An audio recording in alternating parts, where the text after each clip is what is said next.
First ఈ video చూడు. బలవంతంగా మత మార్పిడి చేస్తున్నారు అనే వారికి ఈ ఉదాహరణలు. తాగడానికి మార్గం ఏంటి? విరుగుడు మందు ఏంటి? అది నేను అడుగుతాను. విరుగుడు మందు క్రీట్లే. క్రీట్లే విరుగుడు మందు దేనికైనా సరే, మీ పాపానికైనా మీ సమస్తానికి దేనికైనా సరే క్రీట్ విరుగుడు మందు.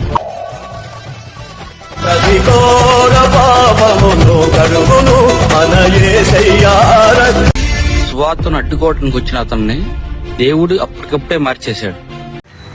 అరే అసలు అక్కడ జరిగిన దానికి నువ్వు మాట్లాడుతున్న దానికి ఏమైనా సంబంధం ఉందరా?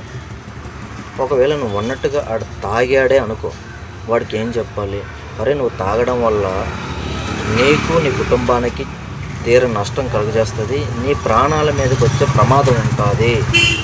సో నువ్వు దాని నుంచి మంచి మార్గంలోకి వెళ్ళు, నువ్వు బాగుంటావు, నీ కుటుంబం బాగుంటుంది అనే విషయాలను ఏదో నీకు తెలిసిన విధంగా మంచి విషయాలు చెప్పాలి. అంతేగాని వాడికి 2 మాటలు మంచి చెప్పి మతం మార్చి వాడును యెహోవే మంచి మార్గంలో పెట్టాడని సొల్లు కబుర్లు ఎందుకురా చెప్తున్నావు? నీ యెహోవా బైబిల్ పరంగా యెహోవాను పూజించకపోయినా పర్లేదు, మంచి పనులు చేస్తూ ధర్మంగా బతికితే చాలు, నువ్వు నన్ను చేరుకుంటావు అనేది ఒక్కటి నీ బైబిల్ నుంచి చూపించరా?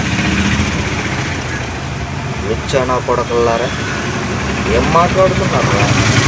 అమాయకుల దగ్గరికి వెళ్ళి నీతులు చెప్పినట్టు చెప్పి వాళ్ళని మతం మారుస్తారా? వచ్చానా కొడకల్లారా.